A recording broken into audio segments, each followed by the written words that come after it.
Friends, good morning. ಎಲ್ಲರೂ ಹೇಗಿದ್ದೀರಾ?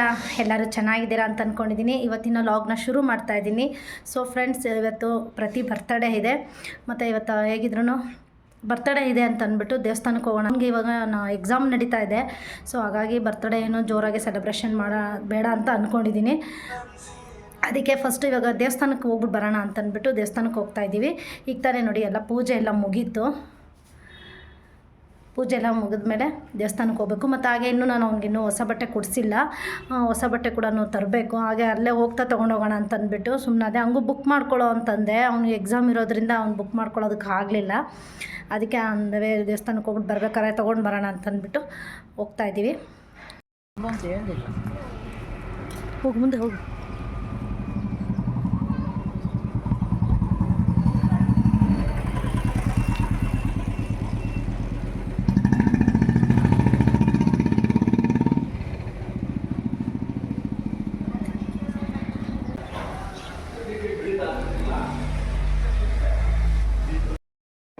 ಅಲ್ಲ, ಮುಂದಕ್ಕೆ ಹೋಗು.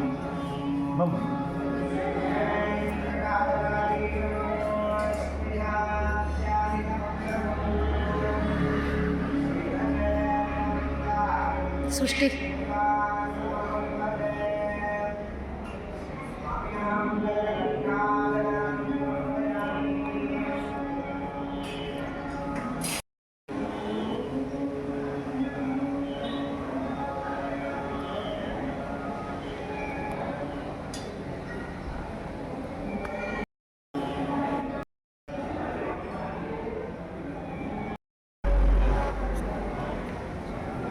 ರೀ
ಅಲ್ಲೂ ಚೆನ್ನಾಗಿ ಮಕ್ಕಳು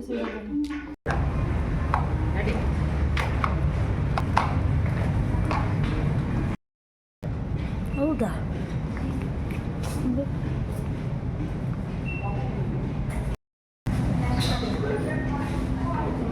ನೋಡೆ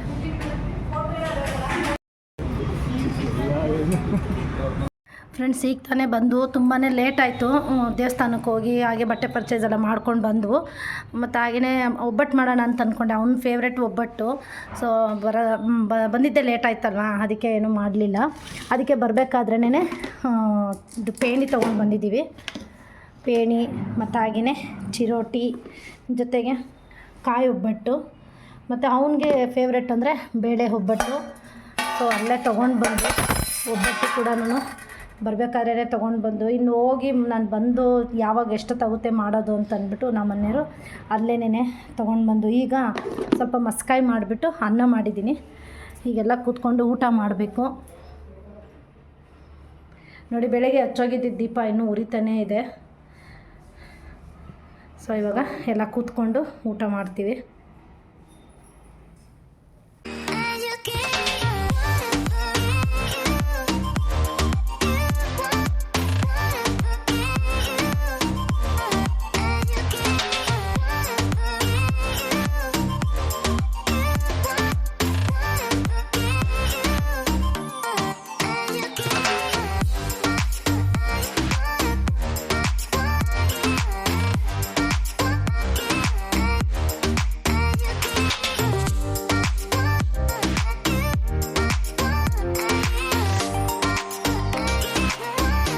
ಈಗ ತಾನೇ ಎಲ್ಲ ಊಟ ಎಲ್ಲ ಮುಗೀತು. ಊಟ ಮುಗ್ದಿದ್ದಾದಮೇಲೆ ಹಾಗೆ ನಾನೆಲ್ಲ ಪಾತ್ರೆಗಳೆಲ್ಲ ತೊಳೆದಿರ್ತಾ ಇದ್ದೆ. ಅಷ್ಟರೊಳಗೆ ನಮ್ಮ ಊರಿಂದ ನೆಂಟರುಗಳು ಬಂದಿದ್ದರು. ಇಲ್ಲಿ ನಮ್ಮ ರಿಲೇಷನ್ ಒಬ್ಬರದ್ದು ಗೃಹಪ್ರವೇಶ ಇತ್ತು, ಹಾಗಾಗಿ ಎಲ್ಲರೂ ಊರಿಂದ ಬಂದಿದ್ದರು. ಸೊ ಅಲ್ಲಿ ಗೃಹಪ್ರವೇಶ ಮುಗಿಸ್ಕೊಂಡು ಎಲ್ಲ ಊಟ ಮಾಡ್ಕೊಂಡು ಬಂದಿದ್ದರು. ಅದಕ್ಕೆ ನಾನು ಹಂಗೂ ಊಟ ಮಾಡಿ ಅಂತಂದೆ, ಇಲ್ಲ ಬೇಡ ಅಂತಂದರು. ಅದಕ್ಕೆ ಲೆಮನ್ ಜ್ಯೂಸ್ ಕೂಡ ಮಾಡ್ತಾಯಿದ್ದೆ. ಜ್ಯೂಸ್ ಕುಡ್ಕೊಂಡು ಅರ್ಶಿನಮ್ಮ ತೊಗೊಂಡು ಹೊರಟರು.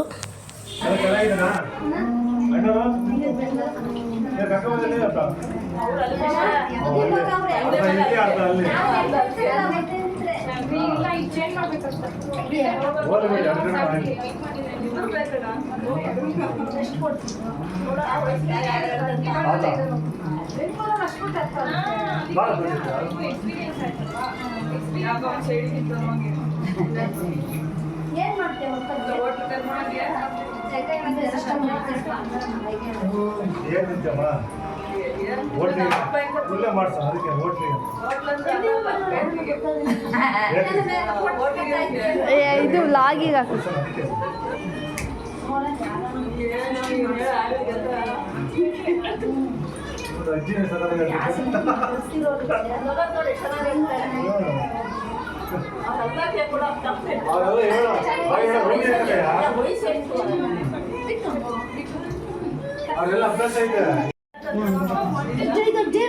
ಊಟ ಮಾಡಿರೋದು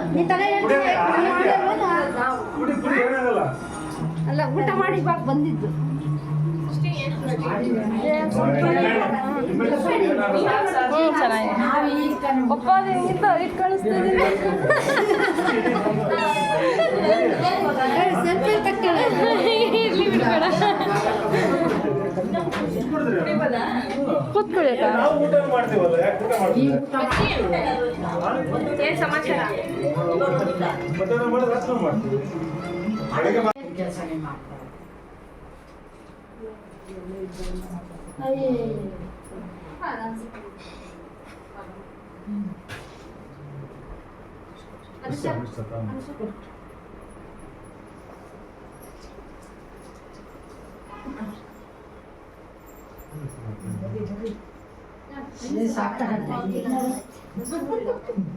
ಅದೇ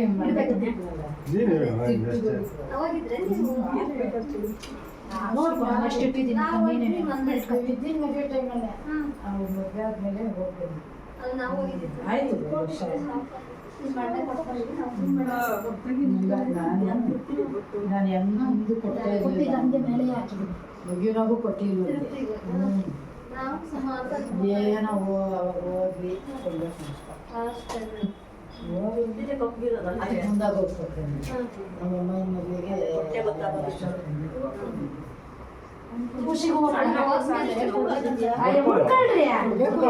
ನಂದೇ ಹೇಳ್ತಾನೆ ನಮ್ಮ ಅಪ್ಪನಿಗೆ. ಯಾರಿದ್ರು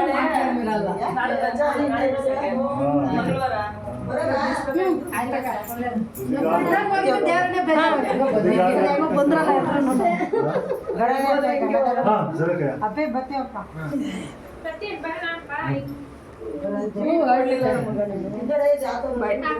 ಸಾಯಂಕಾಲ ಕೇಕ್ ಕಟ್ ಮಾಡಿಸ್ಕೊಡ್ತಿದ್ದೆ.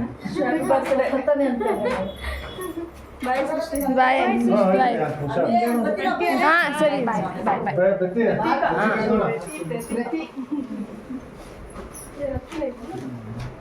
ಅಲ್ಲ ರಾಗಿ ಆಸ್ಕ ಬರುತ್ತೆ ಬಾಣಿಸಿ ರೆಡಿ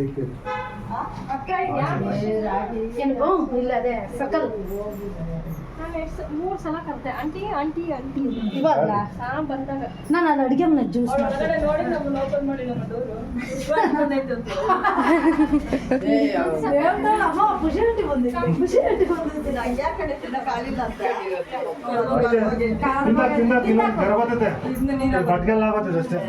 ಊಟ ಮಾಡಿದ್ ಫ್ರೆಂಡ್ಸ್, ಇವಾಗ ಸಂಜೆ ಆಗಲೇ 6:30 ಆಗಿದೆ. ಮಧ್ಯಾಹ್ನ ನಾವೆಲ್ಲ ಊಟ ಆದಮೇಲೆ ಇಲ್ಲಿ ಒಂದು ಗೃಹ ಪ್ರವೇಶ ಇತ್ತು ನಮ್ಮ ರಿಲೇಷನ್ದು. ಸೊ ಎಲ್ಲ ನಮ್ಮ ಊರಿಂದ ಕೂಡ ಎಲ್ಲರೂ ಬಂದಿದ್ದರು. ಅವರು ಕೂಡ ಮನೆಗೆ ಬಂದುಬಿಟ್ಟು ನಮ್ಮನ್ನು ಹಾಗೆ ಮಾತಾಡಿಸ್ಕೊಂಡು ಅವರು ಕೂಡ ಎಲ್ಲ ಹೊರಟರು. ತುಂಬ ಲೇಟ್ ಆಯಿತು, ಹತ್ತತ್ರ 4:30-5 ಗಂಟೆ ಆಯಿತು ನಮ್ಮನ್ನೆಲ್ಲ ಮಾತಾಡಿಸ್ಕೊಂಡು ಹೋಗೋಷ್ಟೊತ್ತಿಗೆ. ಮತ್ತು ಹಾಗೆಯೇ ಇವಾಗ ಸಂಜೆ 6:30 ಆಗಿದೆ. ಪ್ರತಿದಿನ ಕೇಕ್ ಕಟ್ ಮಾಡಿಸೋಣ ಅಂತಂದ್ಬಿಟ್ಟು ಮನೇಲೇನು ಬೇಡ, ಹೊರಗಡೆ ಇಲ್ಲ ಒಂದು ಹೋಟೆಲ್ಗೆ ಹೋಗ್ಬಿಟ್ಟು ಕೇಕ್ ಕಟ್ ಮಾಡಿಸ್ಕೊಂಡು ಊಟ ಮಾಡ್ಕೊಂಡು ಬರೋಣ ಅಂತ ಅಂದ್ಕೊಂಡಿದ್ದೀನಿ. ಮತ್ತು ಹಾಗೆ ನನ್ನ ತಮ್ಮಂಗೆ ಹೇಳಿದ್ದೀನಿ ಬರೋದಕ್ಕೆ ಅಂತೇಳಿ. ನನ್ನ ಆದ್ಮಿ ಎಲ್ಲರೂ ಬರ್ತಾಯಿದ್ದಾರೆ, ಆದರೆ ನಮ್ಮ ಪ್ರತಿಗೆ ಗೊತ್ತಿಲ್ಲ ಎಲ್ಲರೂ ಬರ್ತಾಯಿದ್ದಾರೆ ಅನ್ನೋದು. ಹೋಟೆಲ್ಗೆ ಹೋಗ್ತಾಯಿದ್ದೀವಿ ಊಟ ಮಾಡೋದಕ್ಕೆ ಅನ್ನೋದೊಂದು ಗೊತ್ತು ಅಷ್ಟೇ. ಇವರೆಲ್ಲ ಬರ್ತಾಯಿದ್ದಾರೆ ಅಂತ ಗೊತ್ತಿಲ್ಲ. ಮತ್ತು ಏನು ಜೋರು ಸೆಲೆಬ್ರೇಷನ್ ಏನು ಮಾಡ್ತಾಯಿಲ್ಲ, ಜಸ್ಟ್ ಸಿಂಪಲಾಗಿ ಕೇಕ್ ಕಟ್ ಮಾಡಿಬಿಟ್ಟು ಊಟ ಮಾಡ್ಕೊಂಡು ಬರೋಣ ಅಂತ ಅಷ್ಟೇನೆ. ಮಧ್ಯಾಹ್ನನೇ ತಿಂದಿರೋದು ಇನ್ನೂ ಕರಗಿಲ್ಲ, ಎಲ್ಲ ಸ್ವೀಟೇ ತಂದಿದ್ದು. ಎಲ್ಲರೂ ಎಲ್ಲ ಹಾಗೆ ಇಟ್ಟಿದ್ದಾರೆ. ಎಲ್ಲ ಒಂದೊಂದು ಸ್ವಲ್ಪ ಊಟ ಮಾಡಿಬಿಟ್ಟು ಇನ್ನೂ ಎಲ್ಲ ಪೇಣಿ, ಒಬ್ಬಟ್ಟು ಮತ್ತು ಇನ್ನೊಂದೇನು ಚಿರೋಟಿ, ಅದು ಕೂಡ ಎಲ್ಲ ಹಾಗೇ ಇದೆ. ಎಲ್ಲ ಒಂದೊಂದು ಸ್ವಲ್ಪ ತಿಂದ್ಬಿಟ್ಟು ಹಂಗೆ ಇಟ್ಟರು. ಇವಾಗೆಲ್ಲ ರೆಡಿ ಆಗಿದ್ದೀವಿ ನೋಡಿ. ಈಗ ಪೂಜೆ ಕೂಡ ಎಲ್ಲ ರೆಡಿ ಮಾಡಿದ್ದೀನಿ. ಬೆಳಗ್ಗೆನೇ ಆಲ್ಮೋಸ್ಟ್ ಪ್ರತಿ ಎಲ್ಲ ರೆಡಿ ಮಾಡಿದ್ದ. ಈಗ ದೀಪಕ್ಕೆಲ್ಲ ಎಣ್ಣೆ ಹಾಕ್ಬಿಟ್ಟು ರೆಡಿ ಇಟ್ಟಿದ್ದೀನಿ. ಈಗ ಬರ್ತಾಯಿದ್ದ, ನಾವು ಕೂಡ ಬಂದಮೇಲೆ ಪೂಜೆ ಮಾಡಿಬಿಟ್ಟು ಈಗ ಹೊರಗಡೆ ಹೋಗ್ತಾಯಿದ್ವಿ. ಪಾಪ ಅವನಿಗೆ ಎಕ್ಸಾಮ್ ಇದೆ, ಹಾಗಾಗಿ ನಾವು ಏನು ಸೆಲೆಬ್ರೇಷನ್ ಮಾಡ್ತಾಯಿಲ್ಲ. ಅದಕ್ಕೋಸ್ಕರನೇ ಅವನು ಏನು ಬೇಡ ಅಂತಾನೆ ಪಾಪ ಓದ್ಕೊಳ್ತಿದ್ದ. ಮತ್ತು ಊರಿಂದ ನೆಂಟರೆಲ್ಲ ಬಂದಿದ್ರಲ್ಲ, ಅವಾಗಲೂ ಅಷ್ಟೇ ಅವ್ನು ಬಂದೇ ಇರಲಿಲ್ಲ. ನಾನು ಕರೆದೆ ಬಾರೋ ಅಂದಿದ್ದಕ್ಕೆ ಬಂದುಬಿಟ್ಟು ಅವ್ರನ್ನೆಲ್ಲ ಮಾತಾಡಿಸಿ ಮತ್ತೆ ಹೋಗಿ ಪಾಪ ಓದ್ಕೊಂಡು ಕೂತ್ಕೊಂಡಿದ್ದ. ಅವನಿಗೆ ಪ್ರತಿ ವರ್ಷವೂ ಹಾಗೆ ಆಗುತ್ತೆ. ಅವ್ನು ಬರ್ತಡೇ ಬಂದಿರೋದೇ ಈ ತಿಂಗಳಲ್ಲಿ, ಏನು ಮಾಡೋದಕ್ಕಾಗುತ್ತೆ. ಪ್ರತಿ ಸತಿನೂ ಅಷ್ಟೇ, ಹೋಸಲೇನೂ ಅಷ್ಟೇ 10th ಎಕ್ಸಾಮ್ ನಡೀತಾ ಇತ್ತು ಅವಾಗ. ಮತ್ತು ಜೊತೆಗೆ ನನ್ನ ತಂಗಿ ಮದುವೆ ಬೇರೆ ಇತ್ತು. ಬರೀ ರಿಸ್ಕೇ ಆಗ್ತಾ ಇರುತ್ತೆ ಅವನಿಗೆ. ನೋಡೋಣ ಯಾವತ್ತಾನ ತುಂಬ ಚೆನ್ನಾಗಿ ಗ್ರ್ಯಾಂಡಾಗಿ ಅವ್ನ ಬರ್ತಡೇ ಸೆಲೆಬ್ರೇಷನ್ ಮಾಡಬೇಕು. ಪ್ರತಿ ವರ್ಷವೂ ಇದೇ ಥರನೇ ಆಗುತ್ತೆ. ಸೊ ಇವಾಗ ಪೂಜೆ ಮಾಡಿಬಿಟ್ಟು ಇವಾಗ ನಾವು ರೆಸ್ಟೋರೆಂಟ್ಗೆ ಹೋಗ್ತಾಯಿದ್ದೀವಿ. ಬರ್ತಾನೆ ಇನ್ನೇನು ಈಗಲಾಲ ಬರ್ತಾನೆ. ಪ್ರತಿ ಥರನೇ ಪೂಜೆ ಮಾಡಿಸ್ಬಿಟ್ಟು ಹೊರಡೋಣ ಅಂತ ಅಂದ್ಬಿಟ್ಟು. ಸೊ ಫ್ರೆಂಡ್ಸ್ ನೋಡಿ ಯಾವ ಥರ ರೆಡಿ ಆಗಿದ್ದೀವಿ. ಫ್ರೆಂಡ್ಸ್, ನಮ್ಮ ಹೀರೋ ಬಂದ ನೋಡಿ. Wow,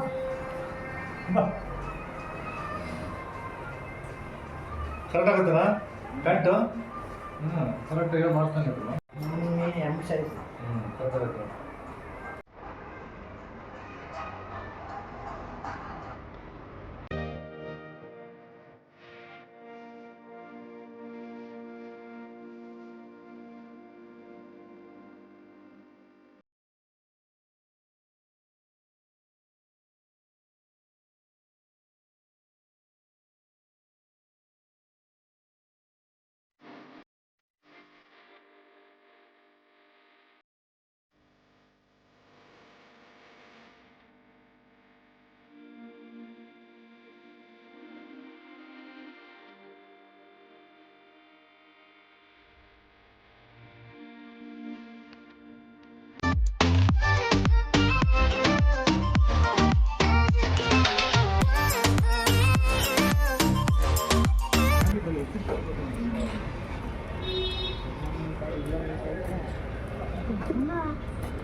What is this?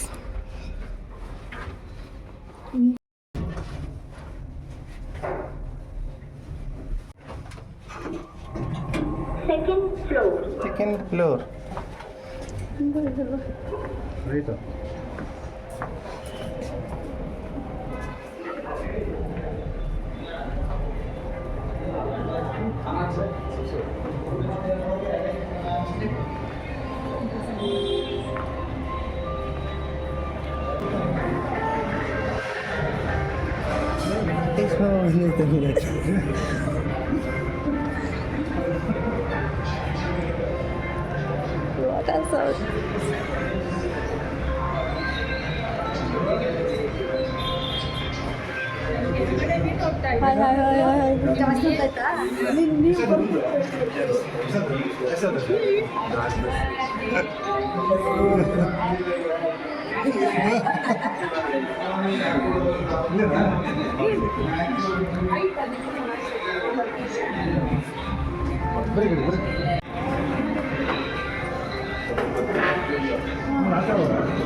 Birthday to you, happy birthday to you, happy birthday to you, Pratik, happy birthday to you, may God bless you.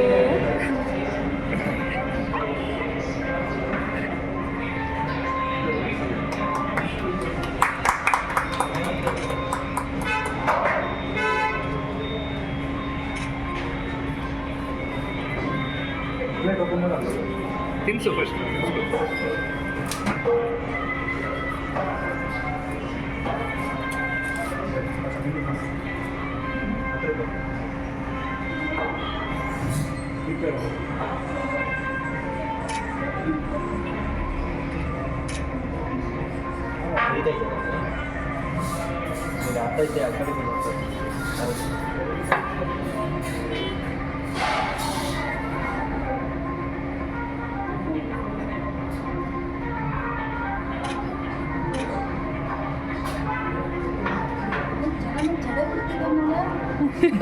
ಹ್ಞೂ ಕರೆಕ್ಟು.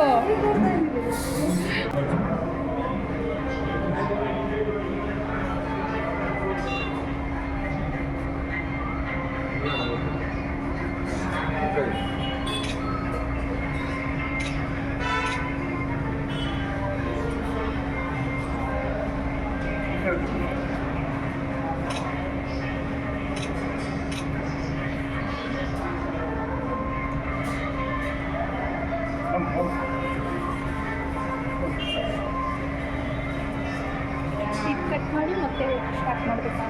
ಕಟ್ ಮಾಡಿ ಮತ್ತೆ ಸ್ಟಾರ್ಟ್ ಮಾಡಬೇಕಾ? ಕಂಟಿನ್ಯೂ ಅಲ್ಲ ಅಲ್ಲ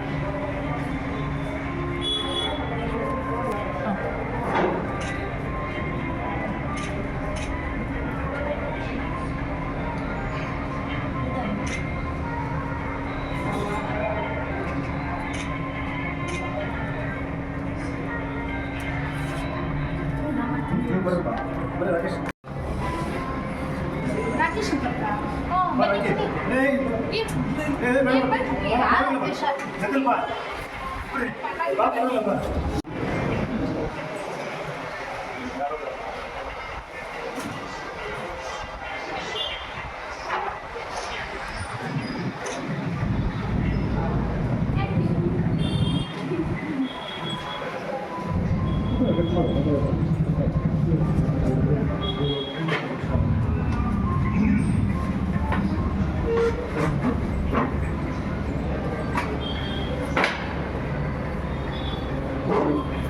ಜನನ ಎಲ್ಲ ಪ್ಲೇಟ್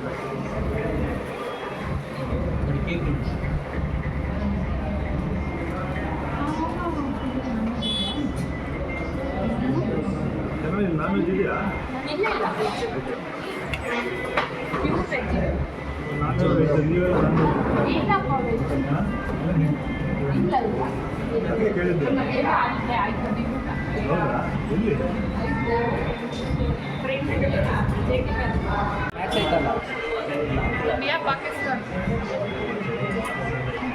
ಸ್ಪೂನೊಂದು 2 ರೂಪಾಯಿ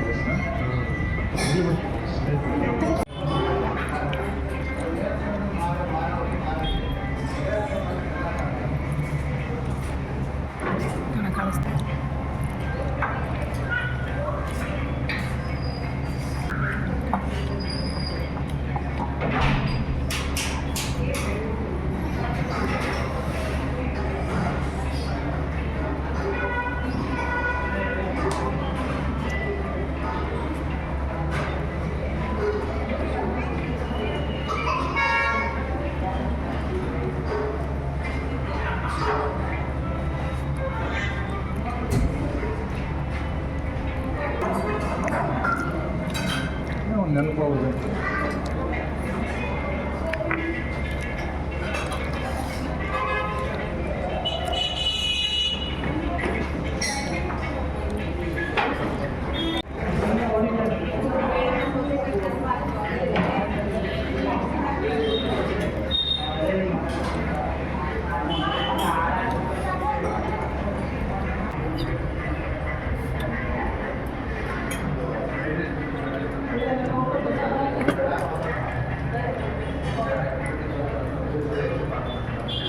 ಎಲ್ಲ ಝೂಮರ್.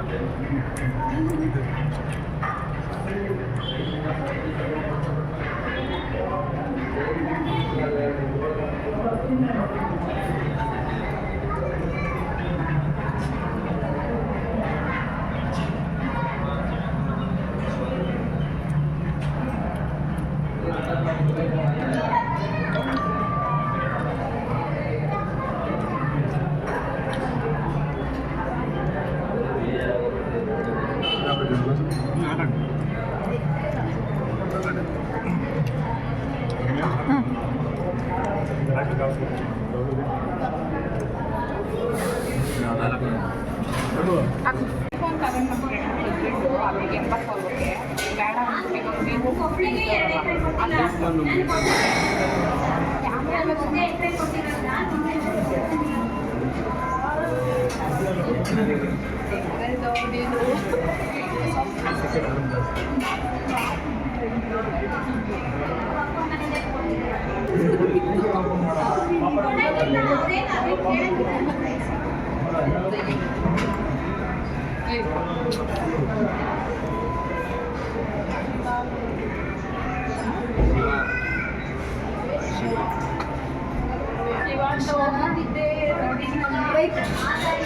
ಸುತ್ತವಾಗಿ ಹೇಳಿದ್ನಲ್ಲ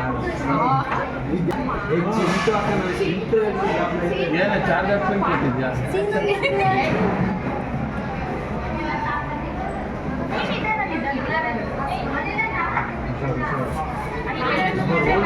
ರೌಂಡು ಕಾಣಿಸುತ್ತೆ ಅದು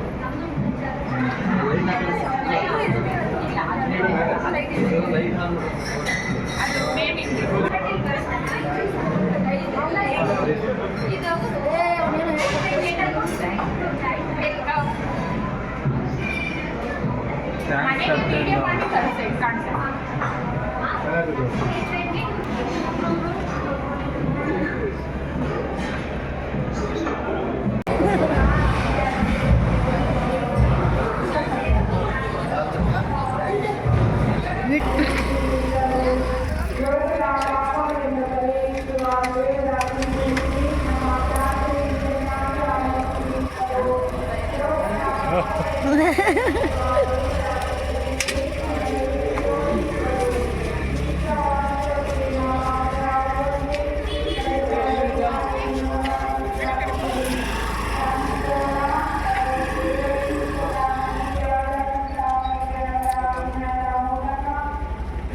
ಬಿಸಿನೀರು ಕುಡೀರಿ.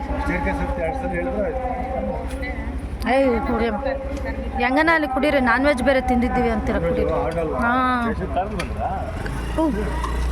ಆಗಲ್ಲ. ಆಯ್ತು.